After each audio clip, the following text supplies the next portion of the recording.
হলো চিত্রা? পুজো তো নিচে হবে, তুমি উপরে চলে এলে কেন? না মানে আসলে মানে আবার কি? মা শুনুন না, বলছি আমার না আগুনে খুব কষ্ট হয়, বিশ্বাস করুন আমি যেতে পারবো না। মিসেস মল্লিক, ওর তো অ্যালার্জি আছে, ও কি করে? আমি এসব কোনো কথাই শুনতে চাই না। চিত্রা, তোমাকে পুজোয় বসতেই হবে, তাড়াতাড়ি চেঞ্জ করে নিচে চলে এসো।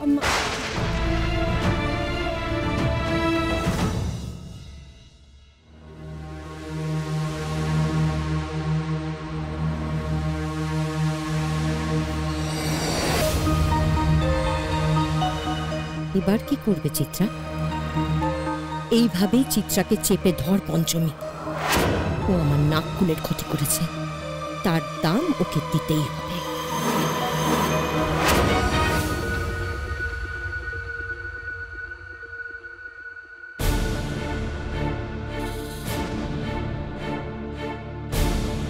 এই তো চিত্রা, এসো এসো এসো, বসো এখানে বসো। কিঞ্জলের পাশে বসতে হবে তোমাকে। কিঞ্জল, দেখে বস। কিরে কিঞ্জল, তোর ভালোর জন্যই তো সব করা হচ্ছে, রাগ করিস না, যা বস বস।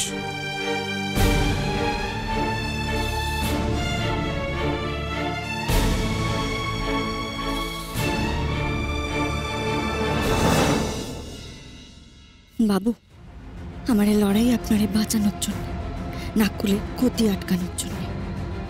চিত্রা দিদি আর তার গুরুকে বরযথেষ্ট আমি করবই।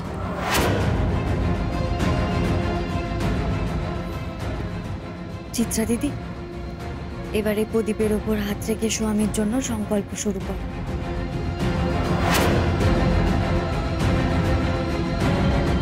কি? না, আমি প্রদীপের উপর হাত রাখতে পারবো না। পারবো না বললে হবে না তো চিত্রা, ব্রতের নিয়ম অক্ষরে অক্ষরে পালন করতেই হবে।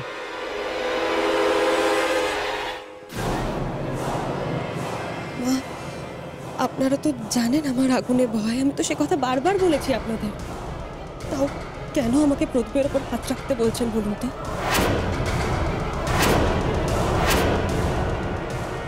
শোনো চিত্রা, কিঞ্জলের বিপদ কাটানোর জন্য এই পুজো, আমি কিন্তু এতে কোনো ওজোর আপত্তি শুনবো না।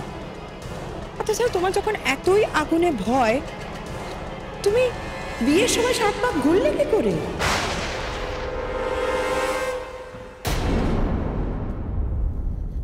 ও মা ঠাকুরুন, আপনি তো সেখানে ছিলেন না, তাই কিছুই জানেন না।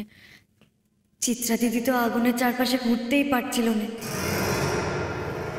তারপর চিত্রা দিদির গুরুদেব এসে মায়া আগুন তৈরি করলেন।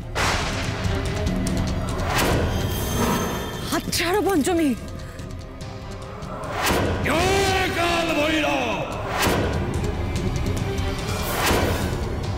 জয় ত্রিকাল সুন্দরী।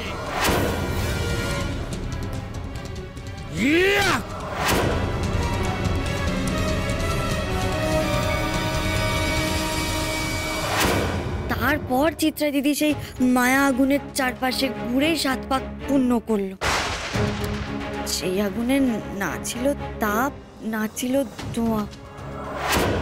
বাড়ির সকলে সেখানে উপস্থিত ছিল, কিন্তু কেউই কিচ্ছুটি কয়নি। সে কি? হ্যাঁ হ্যাঁ, এটাই তো সত্যি। যে আগুনে তাপ নেই, ধোঁয়া নেই, তা আগুন কি করে হবে? আর বিয়ে যদি নিয়ম মেনেই না হয়, তাহলে বউ হয়ে চিত্রা কিঞ্জলের রক্ষা কবচ হবে কি করে?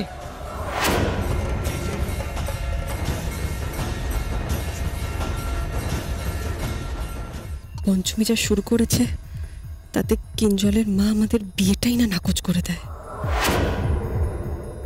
তোরা বিয়ের মণ্ডপে কি করছিলি নিধি? তোকে আর অদ্রিজাকে আমি দায়িত্ব দিয়েছিলাম যাতে বিয়েটা নিয়ম মেনে ঠিকঠাক মতো হয়। শুধুমাত্র সাজগোজ, গয়নাগাটি, খাওয়া দাওয়া নিয়ে পড়ে থাকলে চলবে? তোদের জন্য আমার ছেলেটা কত বড় ক্ষতি হলো বলতো? কে না কে গুরুদেব এসে মায়ের আগুন জ্বালিয়ে আমার ছেলেটা বিয়ে দিয়ে দিল। কোনো প্রতিবাদ করলি না? এটা কোনো বিয়ে? আর ছোট তুই তো ওখানে ছিলি, তুই আমাকে কিছু বললি না কেন? তুমি কি আমার কথা শুনতে দিদি ভাই? আমি আর মা এই বিয়ে নিয়ে তো কম আপত্তি করিনি, কিন্তু কিন্তু বড় বৌমা সেসব কর্ণপাত করেনি। আমি অনেক আগে থেকে বলেছিলাম যে বিয়ে বিয়ে নয়। আজ দেখো সবার সামনে প্রমাণ হলো তো কিভাবে একটা মিথ্যে বিয়ের গল্প তৈরি করে তোমাদের সবাইকে বোকা বানাচ্ছিল এই মেয়ে।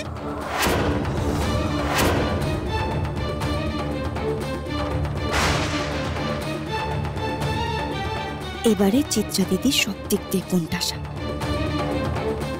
তুমি এবারে প্যাঁচ থেকে কি করে বেরো সেইটা আমি দেখব।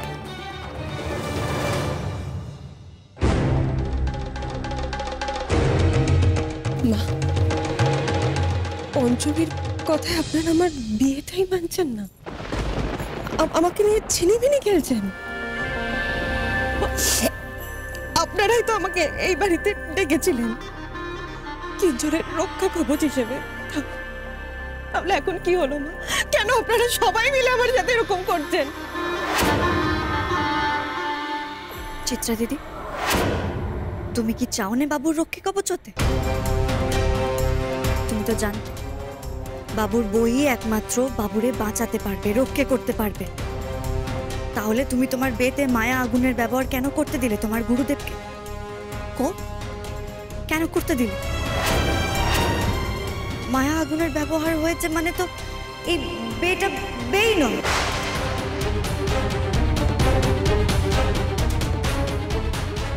বিয়ের নিয়মই যদি ঠিক করে মানা না হয় তবে এই বিয়ে সেদ্ধ হয় কেমন করে চিত্রা দিদি?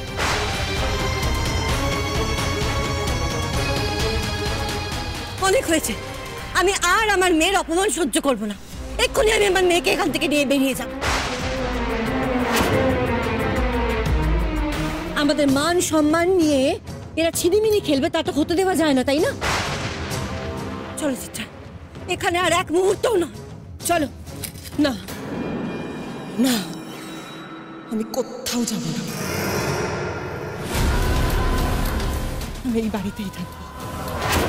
যে যাই বলুক আমাকে, আমি এই বাড়িতেই থাকবো কিঞ্জলের বউ হিসেবে। কারণ কিঞ্জল আমাকে সিঁদুর পরিয়েছে। হঠাৎ করে সবাই মিলে বললেই তো আর এই বিয়েটা মিথ্যে হয়ে যায় না, তাই না?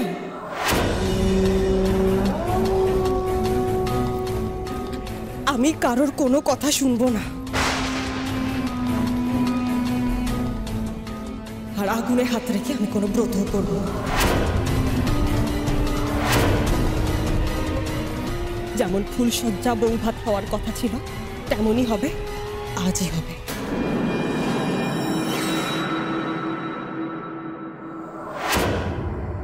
ব্যাস, আর কোনো কথা আমি শুনতে চাই না।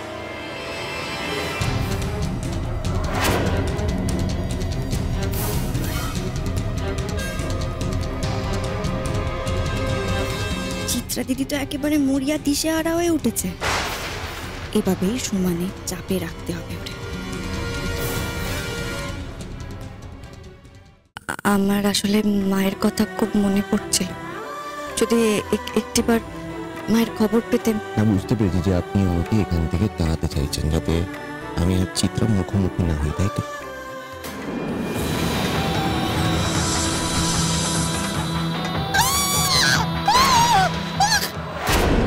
হ্যালো কিঞ্জল, আসলে ঠাম্মি না পড়ে গেছেন। আচ্ছা ঠিক আছে, ঠাম্মিকে বলুন আমি এক্ষুনি আসছি। আসছে। কি আপনি এখানে কি করছেন?